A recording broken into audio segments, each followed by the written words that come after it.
오늘 제 책에 대해서 조금 소개를 하고자 합니다. 이 책은 한마디로 자기 객관화 습관, 자기 객관화 습관을 주제로 합니다. 전체적으로 총 20개죠 아마 20개 꼭지 챕터로 되어 있습니다. 총 20개 챕터로 되어 있는데 여기서 이제 서론격에 해당하는 일부에서는 2개 챕터는 설명이고 소개고 나머지 2부에서 13개의 심리 기술을 소개하고 있습니다. 우리가 마음이 불안할 때, 우울할 때, 슬플 때, 괴로울 때, 스트레스 받을 때 총체적으로 자기 객관화가 되어야 되는데 그게 우리가 습관이 안 돼 있다 보니까 억지로 잘 안 된단 말입니다. 그래서 그런 자기 객관화 습관을 익혀서 나의 것으로 만들 수 있도록 하기 위한 여러 가지 원리와 방법들을 소개하고 있는데 그게 이제 심리 기술이란 말이에요. 얼술 뭐 한 번 강의 듣는다고 책 한 번 읽는다고 되는 건 물론 아니지요. 그러나 책을 읽는 것과 함께 책에서 써놓은 대로 그 원리를 실제로 한번 연습해보고 실습해보고 또 실제 어떤 상황에서 적용해보고 그런 것을 반복 하다 보면은 방법을 내가 무의식에서 습득을 하고 생각을 하지 않아도 의식하지 않아도 그냥 자동적으로 그런 행동이나 반응이 나올 수 있도록 그렇게 하면은 문자 그대로 습관이 되는 거예요.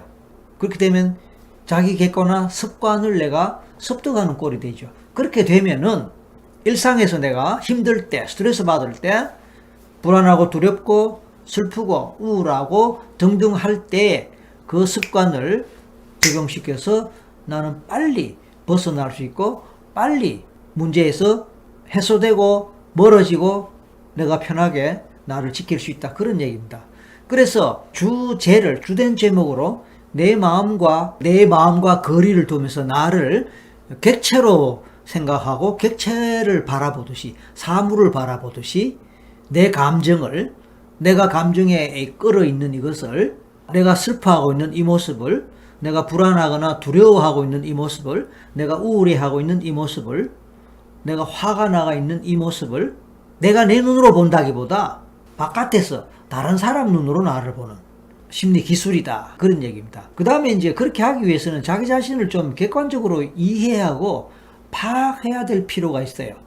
그래서 내가 장점이 뭐고 단점이 뭐며 내가 어느 부분에서 강하고 어느 부분에서 약한가 어느 부분에서 취약한가 반면에 뭐는 잘하는데 뭐는 굉장히 못하는가 심리적으로 또는 성격적으로 어느 부분에 굉장히 취약해서 잘 다치는가 내 성격이 어떻기에 그런 상황에서 저런 상황에서 잘 상처를 입는가 뭐 이런 것들에 대해서 좀 이렇게 객관적으로 이해하고 파악을 하면은 스스로를 관리하고 다스리는 데 굉장히 도움이 된단 말입니다. 그렇게 하기 위한 심리 테스트가 5가지 정도 소개되어 있고 그 심리 테스트를 통해서 자기를 어떻게 분석할 수 있느냐 그리고 그렇게 분석할 수 있는 뭐 기본적인 원리 이런 게 소개되어 있습니다. 물론 한 권의 책에 여러 가지를 담다 보니까 그렇게 깊이 있게 상세하게 하기는 어려웠습니다. 다만 이제 이런 기회에 이런 게 있구나 이런 원리가 있구나 이런 방법이 있구나 요건 좀 더 알고 싶은데 요건 좀 더 궁금한데 이럴 때 이제 좀 더 공부할 수 있는 발판이 될 수가 있는 거지요. 전문가라는 게 처음부터 전문가가 아니거든요. 저도 처음부터 전문가가 아니죠. 저도 이제 고등학교 졸업하고 학교 선생님이 되고자 했어요. 저는 사범대학을 갔었죠. 교사가 되겠다고. 그때는 아무것도 모를 때 아닙니까? 교육학을 배우는 거죠. 교육학을 배우고 또 심리학을 배우고.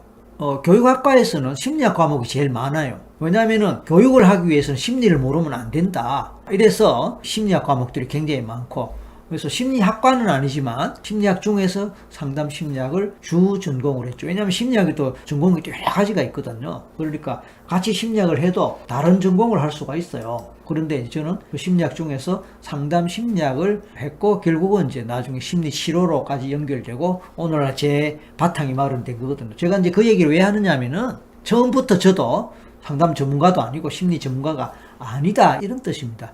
출발이 있고 초보자 시절이 있고 서툴 때가 있었다 그런 뜻이죠.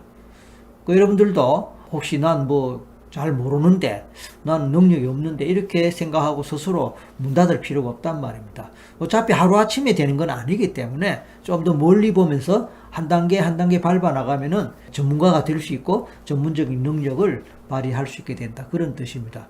저도 뭐 처음부터 최면 알았던 거 아니잖아요. 최면을 전혀 몰랐단 말이에요. 전혀 모르고 최면 강의를 듣는데 너무 신기하더란 말이에요. 야, 저거 나도 배웠으면 좋겠다. 근데 어떻게 배우지? 이런 데서 출발한 거예요. 그러다가 어떤 기회가 있어서 최면을 배우고 배운 대로 해보니까 되더란 말이에요. 물론 안 될 때도 있지만 되면서 뭔가 신기한 변화가 만들어지니까 야, 이거 참 신기하고 정말 대단하다. 그러면서 점점 더 깊이 공부하고 깊이 빠져들고 또 그러면서 경험이 쌓이고 그러면서 능력이 쌓이고 그러면서 자신감은 더 생기고 그게 모이고 1년 지나고 1년 지나니까 이제 전문가가 된 거지요. 뭐 이런 내용들은 책에 어느 정도 이야기가 써져 있습니다. 이번 책에는 다른 어떤 책보다 제 개인 얘기가 많이 들어가 있어요. 제가 어릴 때 어떻게 성장했고 또 어떻게 공부했고 또 뭐 어떤 경험을 했고 뭐 가족 관계가 어떠하면서 뭐 어떻고 뭐 이런 얘기 나오기 때문에 좀 이렇게 저를 아시는 분들은 그냥 저 옆에서 그냥 저한테서 직접 이야기 듣듯이 그렇게 책을 읽을 수 있을 거예요. 좀 딱딱하지가 않고 좀 이야기스러운 그런 내용들이 제법 있습니다. 그래서 책을 보시다 보면 여러분들이 저를 좀 더 많이 알게 되고 저를 좀 더 잘 이해하는 데 굉장히 도움 될 거라고 생각합니다. 자, 그런 가운데 자기 객관화라는 것이 어렵고도 힘들지만 그래도 우리가 꼭 알아야 되고 익혀야 될 것이다. 저는 이제 대학원에서 상담 공부를 하면서 처음에 그때는 자기 객관화라는 말을 뭐 쓰지도 않았고 그런 개념은 없었어요. 다만 결국은 그런 의미의 자기를 분리하는, 자기를 객체로 바라보는 그거를 석사과정 때 배웠다 그럴까 익혔다 그럴까 경험을 했었어요. 보통 우리는 주관화 상태거든. 자기 주관화. 그러니까 자기가 자기 자신으로 느끼는 겁니다. 제가 늘 이제 책에서도 그런 말이 있고 늘 자주 하는 얘기지만 우리 눈이 어디 있느냐. 눈이 왜 밖으로 튀어나오지 않고 네? 눈이 왜 밖으로 튀어나오지 않고 안으로 들어가 있단 말이에요. 안와라 그러대. 이걸 안와. 그 다음에 이제 골이 있단 말이에요. 골. 이 안에 눈에 그 동그란 그 공 모양의 눈이 이 안에 파묻혀 있거든요. 그래서 그래야 보호가 되죠. 이 눈이 얼마나 섬세하겠습니까? 외부의 어떤 자극이나 이물질 뭐 등등으로부터 우리 뇌도 마찬가지로 철저하게 보호되어 있잖아요. 마찬가지로 눈알도 안구도 굉장히 소중한 거기 때문에 보호를 해야 되는 거잖아요. 그래서 이게 보호하느라고 말하자면 동굴 안에 가두어져 있는 거예요. 그리고 눈을 감아버리면 완벽하게 보호가 되잖아요. 눈을 감아버리면 이 눈동자는 완전히 보호가 되는 거예요. 그렇게 해서 보호하고 있는 이 눈이 골 안에 있기 때문에 정면 밖에, 앞에 밖에 못 보는 거예요. 앞에 밖에. 그렇잖아요? 앞밖에 못 봐요. 그 다음에 옆을 보더라도 우리가 눈동자를 굴려서 좌우로 이렇게 굴려도 180도 이전만 보이지 180도 뒤후는 안 보인단 말이에요.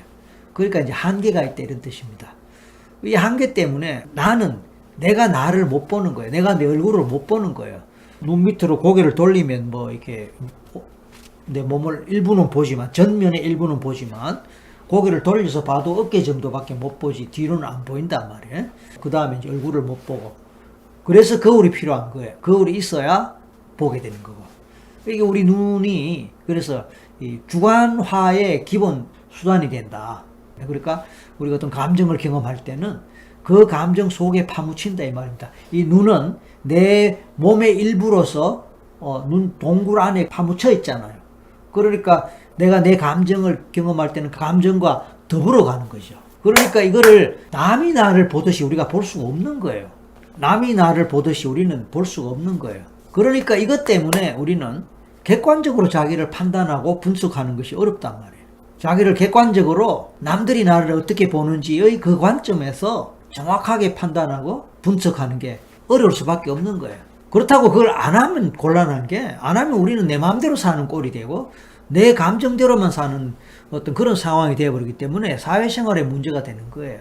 그래서 심리학에서는 이제 이런 원리와 관련한 이론들이나 뭐 이 원리들이 있어 왔지요. 그래서 이제 자기를 하나의 객체로 보고 자기 자신을 분석하고 뭐 그런 거거든요. 그러니까 이제 자기 관찰하는 것과 같죠. 클래스 K님이 썼었지만 그러니까 우리가 내가 관찰자가 되는 거예요. 내가 관찰자가 되고 그게 뭐 워칭이라는 책에서 핵심 아이디어지만 와칭 바라보는 거죠. 내가 나를 바라보는 것이고 내가 내 감정을 바라보는 거. 관찰자가 되는 겁니다. 관찰자가 된다라는 이 관찰자 이야기는 양자 물리학이나 이런 데도 나오는 것이지만, 근데 그렇게 하는 것이 자기 객관하다. 제3자의 눈으로 자기를 본다. 거울에 비친 모습을 자기가 보듯이 그렇게 본다. 이게 이제 자기 객관하고, 그것은 결국은 내 마음에 따라 그냥 일방적으로 따라가는 것이 아니고 내 마음에 일정한 거리를 두고 내가 내 마음을 관조한다, 관찰한다, 바라본다 하는 그런 거예요. 그게 되면요, 굉장히 쉽게 차분해지고 굉장히 쉽게 감정에서 벗어나는데 굉장히 도움됩니다. 그 원리입니다. 그래서 대표적으로 심리기술 첫 번째가 드론 대기 뭐 이런 게 있어요. 드론 대기. 요즘 드론이 많잖아요. 드론에 이제 카메라가 달려갖고 뭐 동영상 찍을 때 그거 많이 사용하고 있지만, 카메라가 달려갖고 저 공중에서 밑에 장면을 쭉 찍잖아요. 그 카메라에 비치는 내 모습은 어떨까? 내가 길을 갈 때 드론 카메라에 비치는 내 모습이 어떨까? 내가 막 화가 나 있다 칩시다. 화가 나 있는 내 모습을 드론 카메라에 비춰서 녹화가 되고 있다면, 그리고 나중에 녹화물을 본다면 어떨까? 내가 막 슬퍼서 막 울고 있는데 드론이 되어서 그 드론 카메라로 울고 있는 나를 바라본다면 어떨까? 뭐 그런 얘기입니다. 그 다음에 길 건너편에 아니면 길 저쪽에 CCTV 카메라가 있는데 나를 지켜보고 있다면, 요즘은 이제 웬만하면 어떤 사건 사고가 나도 범인들이 잡히는 이유가 우리나라처럼 곳곳에 CCTV 카메라가 있으니까 웬만하면 잡히는 거예요. 골목마다 요즘 CCTV 카메라가 다 있잖아요. 아마 세계 어느 나라 가도 이런 데가 잘 없다 그래요. 우리나라 참 보안이 잘 돼 있다고 생각이 되는데, 그러니까 교통사고가 나도 이 차가 어디서 올 때에 중간중간에 있는 CCTV 카메라를 분석해 보면은 과속을 했는지 뭐 어쨌는지 차선 위반을 했는지 다 찾아내는 거예요. 그러니까 나 또한 일일이 분석을 안 하고 파악을 안 해서 그렇지, 내가 항상 길을 갈 때 뭐 할 때는 항상 어느 CCTV 카메라에든 찍히는 거예요. 어느 건물에 가도 출입구에 카메라가 있고 그 안에서 다닐 때도 찍히는 거예요. 카페를 가더라도, 백화점에 가더라도, 학교에 가더라도. 그러니까 그 CCTV 카메라의 입장에서 나를 바라본다면 어떨까? 우리가 그렇게 상상할 수 있느냐 그 얘기입니다. 결국은 상상입니다. 그렇게 상상을 할 때에 그것을 아주 생생하게 상상할 수 있다면, 또 그래서 그걸 느낄 수 있다면 내 행동에 제약이 오지요. 남이 나를 바라보고 있다면 내가 막 울 수 있겠어요? 남이 나를 바라보고 있다면 내가 막 화낼 수 있겠어요? 싸울 때 막 열심히 싸우고 욕을 막 하는데 구경꾼이 막 있으면은 주저하잖아요. 그리고 슬슬 꼬리 빼고 뭐 이런 원리가 이제 자기 객관화 원리라 이렇게 볼 수 있습니다. 대충 이제 그렇게 얘기를 들어봤습니다. 뭐 어렵지는 않죠. 근데 문제는 이제 그렇게